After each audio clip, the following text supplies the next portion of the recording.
یہ نہ پوچھو کیا ہے ذکر مصطفیٰ،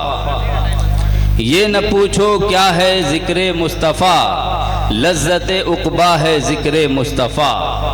اور دل کی تاریکی بہا لے جائے گا، دل کی تاریکی بہا لے جائے گا، نور کا دریا ہے ذکر مصطفیٰ۔ اور جو شے تیری نگاہ سے گزرے درود پڑھ، ہر جز و کل ہے مظہر انوار مصطفیٰ۔ آئیے ایک مرتبہ اور درود پاک پڑھیں۔ اللہم صلی علی سیدنا شفیعنا حبیبنا مولانا محمد مبارک وسلم، صلاۃ و سلام علیک یا رسول اللہ صلی اللہ تعالی علیہ وسلم۔ حضرات محترم، کل انشاءاللہ ایک نکاح کی تقریب منعقد ہوگی، اس سے پہلے اس پروگرام کا انعقاد کیا گیا۔ یقیناً یہ باعث خیر و برکت ہے۔ اس طرح کے پروگرام ہمیں منعقد کرنے چاہیے تاکہ ہمارے گھروں میں خیر و برکت ہو، اور ساتھ ہی میں ہماری انفرادی اور اجتماعی زندگی، ہماری عبادات، ہمارے معاشرتی معاملات کیسے ہوں، ان چیزوں کی ہمیں تعلیم بھی مل سکے۔ میرے عزیزوں،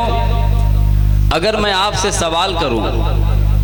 کہ شادی کرنا کیسا ہے، نکاح کرنا کیسا ہے، تو آپ میں کا ہر فرد یہ کہے گا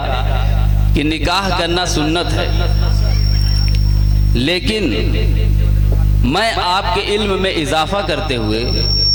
میں یہ بھی بتانا چاہتا ہوں کہ کب نکاح کرنا فرض ہے، کب نکاح کرنا واجب ہے،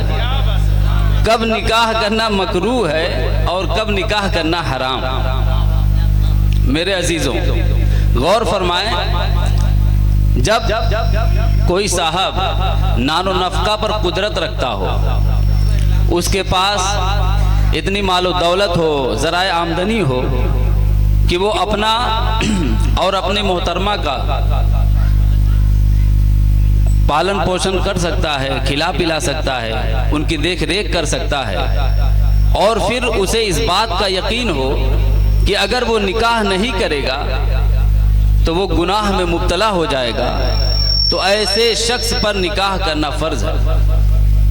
اب آپ اپنا جائزہ لیجئے، اور ہر آدمی خود اپنا اندازہ لگا سکتا ہے کہ وہ کس مرحلے میں ہے، کہ اگر انسان نان و نفقہ ادا کر سکتا ہے اور اسے اس بات کا یقین ہو کہ اگر وہ نکاح نہیں کرے گا تو وہ گناہوں میں مبتلا ہو جائے گا، تو ایسے شخص پر نکاح کرنا فرض ہے۔ اور اگر اسے اس بات کا صرف اندیشہ ہو تو ایسے شخص پر نکاح کرنا واجب ہے۔ اور اگر شہوت کا بہت غلبہ نہ ہو تو پھر اس پر نکاح کرنا سنت موقدہ ہے۔ اور اگر اسے اس بات کا اندیشہ ہو کہ وہ نان و نفقہ ادا نہیں کر سکتا، یا نکاح کے بعد جو شرائط متعلقہ ہیں اس کے زندگی کے، ازدواجی زندگی کے، انہیں ادا نہیں کر سکتا، تو ایسے شخص کے لیے نکاح کرنا مکروہ ہے۔ اور جسے اس بات کا یقین ہو کہ وہ حق زوجیت ادا نہیں کر سکتا، تو ایسے شخص پر نکاح کرنا حرام۔ یہ رہی نکاح کی وہ قسمیں جسے ہمیں جاننا چاہیے، اور پھر اس پر ہمیں عمل کرتے ہوئے اپنی زندگی کا ہمیں جائزہ لینا چاہیے کہ ہم کس مرحلے میں ہیں۔ آج جب ہم اپنے معاشرے پہ نظر ڈالتے ہیں تو ہمارے معاشرے میں نوجوان 25 سال کے ہو جاتے ہیں، 30 سال کے ہو جاتے ہیں، 35 سال کے نوجوان ہیں، کما رہے ہیں، کھا رہے ہیں، اور بہت ساری برائیوں میں ملوث نظر آتے ہیں، اس کے باوجود بھی شادی سے دور بھاگتے ہیں۔ میرے عزیزوں، یاد رکھیے کہ آپ اس زمرے میں آتے ہیں کہ آپ پر نکاح کرنا فرض ہے۔ آپ نکاح سے بھاگیے مت، نکاح سے دور نہیں جا سکتے، اس لیے کہ نکاح کے لیے نبی پاک صلی اللہ تعالی علیہ وسلم نے رغبت دلائی ہے۔ یہاں تک کہ صحابی رسول حضرت عثمان بن مظعون فرماتے ہیں، یا رسول اللہ، میں عبادت و ریاضت میں مشغول رہنا چاہتا ہوں، میں چاہتا ہوں کہ میں تنہائی اختیار کروں، میں چاہتا ہوں کہ میں نکاح نہ کروں، تو نبی پاک صلی اللہ تعالی علیہ وسلم نے فرمایا لا رہبانیت فی الدین، ہمارے دین میں رہبانیت نہیں ہے، لہذا تم نکاح کرو۔ اور پھر نکاح کے بہت بڑے فضائل بیان کیے گئے، یہاں تک کہ نکاح والا شخص 2 رکعت نماز پڑھتا ہے تو بغیر نکاح والے کے 70 رکعت کے برابر اسے ثواب دیا جاتا ہے۔ اور پھر نبی پاک صلی اللہ تعالی علیہ وسلم کا واضح فرمان ہے کہ النکاح من سنتی فمن رغب عن سنتی فلیس منی، کہ نکاح کرنا میری سنت ہے، جو اس سے روگردانی کرے وہ ہم میں سے نہیں۔ اور پھر نکاح کے بارے میں پھر واضح طور پر جب رشتے تلاش کیے جاتے ہیں تو اس کے بارے میں بھی نبی پاک صلی اللہ تعالی علیہ وسلم نے ہماری رہنمائی فرمائی، اور فرماتے ہیں کہ تنکح المرأة لأربع، لمالها ولحسبها ولجمالها ولدینها فاظفر بذات الدین، کہ نکاح کے لیے جب رشتے تلاش کیے جاتے ہیں تو 4 وجہوں سے تلاش کیے جاتے ہیں، اس کے مال و دولت کی وجہ سے، اس کے حسب و نسب کی وجہ سے، اس کی خوبصورتی کی وجہ سے، اور اس کی دینداری کی وجہ سے۔ پھر آخر میں نبی پاک صلی اللہ تعالی علیہ وسلم نے فرمایا فاظفر بذات الدین، کی دینداری کو دیکھ کر تم شادی کرو، تم کامیاب ہو جاؤ گے۔ تو ہم آج اپنے معاشرے میں اپنا جائزہ لیں، تو جب ہم نکاح کے لیے لڑکی تلاش کرتے ہیں یا لڑکا تلاش کرتے ہیں، ہم اپنے بچوں کے لیے جب اس کے لیے کوئی دوشیزہ تلاش کرتے ہیں یا بچی کے لیے کوئی رشتہ تلاش کرتے ہیں، تو کیا ہمارا نظریہ دینداری ہے جس کی طرف ہمارے نبی نے رہنمائی فرمائی؟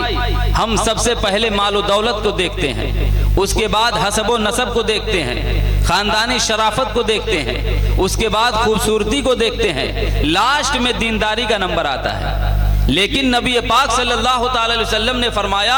کہ اگر کوئی مال و دولت کو دیکھ کر شادی کرتا ہے تو وہ کامیاب نہیں ہے، صرف خوبصورتی کو دیکھ کر شادی کرتا ہے تو وہ کامیاب نہیں ہے، صرف حسب و نسب کو دیکھ کر شادی کرتا ہے تو وہ کامیاب نہیں ہے، کامیاب وہ شخص ہے جو دینداری کو دیکھ کر نکاح کرتا ہے۔ تو ہمارا بھی یہ عمل ہونا چاہیے کہ جب ہم رشتہ تلاش کریں تو ہمیں سب سے پہلے دیکھنا چاہیے کہ دیندار ہے کہ نہیں، اگر لڑکا ہے تو لڑکا پرہیزگار ہے کہ نہیں، اپنے ماں باپ کا فرما بردار ہے کہ نہیں، نمازوں کا پابند ہے کہ نہیں، اس لیے کہ جو اللہ کے حق کو ادا نہیں کرے گا وہ کسی اور کے حق کو کیا ادا کرے گا؟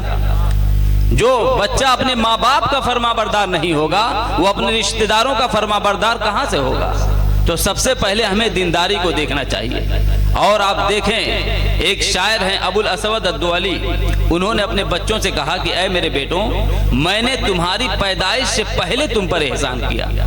تو بچے تڑپ اٹھے اور انہوں نے عرض کیا کہ اے والد محترم، ہم جب دنیا میں پیدا ہوئے آئے، اس کے بعد آپ نے ہمیں کھلایا پلایا پروان چڑھایا، تو یہ تو آپ کا احسان ہے، لیکن ہماری پیدائش سے پہلے آپ کا کون سا احسان ہے؟ جب ہم دنیا میں آئے ہی نہیں تھے اس سے پہلے آپ کا کون سا احسان ہے؟ تو ابو الاسود الدؤلی شاعر ہیں، وہ کہتے ہیں کہ سنو،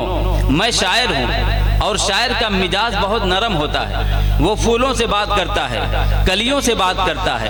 اور میں نے چاہا کہ اپنے لیے خوبصورت دوشیزہ کو تلاش کروں، اس سے نکاح کروں، لیکن پھر میں نے اپنے بچوں کے بارے میں سوچا،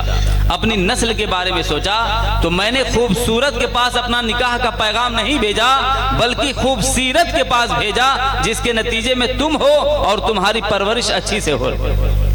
میرے عزیزوں یہ ہے، تو ہمیں بھی یہ سوچنا چاہیے کہ صرف اپنے بارے میں نہیں بلکہ اپنے بچوں کے بارے میں بھی سوچنا چاہیے، صرف خوبصورت کو نہیں خوبصیرت کو بھی دیکھنا چاہیے، تاکہ آپ کا گھر جنت کا گہوارہ بنتا ہوا نظر آئے۔ اور پھر یاد رکھیے، بہت سارے مذاہب ایسے ہیں جو کہتے ہیں کہ اگر ترقی پانا ہے، اگر کامیاب ہونا ہے، اگر اپنے معبود کی سچی عبادت کرنا ہے، پوجا کرنا ہے،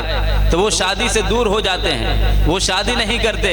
وہ جنگلوں میں چلے جاتے ہیں، پہاڑوں میں چلے جاتے ہیں، گفاؤں میں چلے جاتے ہیں، اور کہتے ہیں کہ اس طرح سے ہم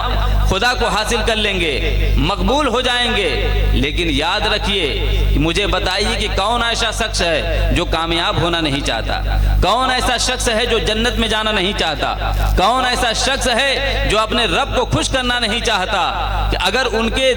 طریقے پہ عمل کر لیا جائے اور اگر شادی نہ کیا جائے، نکاح نہ کیا جائے، تو مجھے بتائیے زیادہ سے زیادہ 100 سال تک یہ دنیا چلے گی؟ اگر نکاح نہیں ہوں گے، شادیاں نہیں ہوں گی، تو بچے نہیں ہوں گے، جب نسل نہیں ہوگی تو مشکل سے 60 سال 70 سال کے بعد جب انسان فنا ہو جائیں گے تو پتہ چلا پوری دنیا انسانوں سے خالی ہو جائے گی۔ تو پتہ چلا کہ ان کے جو نظریات ہیں وہ باطل ہیں، ان کے جو خیالات ہیں وہ صرف مذمومہ ہیں، اس کی کوئی حقیقت نہیں ہے، اور حقیقت تو وہ ہے جس کی طرف نبی پاک نے رغبت دلائی ہے، یہاں تک کہ شادی شدہ کی عبادت کو غیر شادی شدہ سے کی عبادت سے افضل قرار دیا ہے۔ اور پھر یاد رکھیے کہ یہ جو نظام ہے یہ نبی پاک صلی اللہ تعالی علیہ وسلم نے ہمیں عطا کیا، اور شادی کے بعد بھی بہت سارے مراحل ایسے آتے ہیں جہاں پر نبی پاک نے ہماری رہنمائی فرمائی ہے، ورنہ یہی ہندوستان ہے کہ جہاں شادی ہونے کے بعد بھی اگر شوہر مر جاتا تھا تو عورتوں کو زندہ جلا دیا جاتا تھا، جسے ستی پرتھا کہا جاتا ہے۔ ستی پرتھا کے نام پر آج شادی ہوئی، آج شوہر کا انتقال ہوا تو اس کی بیوی کو اس کے ساتھ چتا پہ جلا دیا جاتا تھا، اور یہ معاشرہ، یہ سماج صرف چپ چاپ دیکھتا تھا، کوئی اس کی مخالفت کرتا ہوا نظر نہیں آتا تھا۔ وہ کہتے تھے کہ اگر یہ شوہر مرا ہے تو بیوی کی نحوست کی وجہ سے مرا ہے، لیکن اسی سوسائٹی میں اگر شادی کے بعد عورت جب مر جاتی تھی تو اس کے ساتھ اس کے شوہر کو نہیں جلایا جاتا تھا۔ مین ڈومینیٹنگ سوسائٹی میں مین ہی سب کچھ تھا، آدمی ہی سب کچھ تھا، اسی کو طاقت حاصل، اور عورتوں کو کوئی وقار نہیں تھا۔ لیکن قربان جائیے نبی پاک صلی اللہ تعالی علیہ وسلم پر، جب وہ تشریف لائے تو دنیا سے اس طرح کی پرتھاؤں کا خاتمہ ہو گیا۔ اور پھر اس کے بعد آپ نظر کریں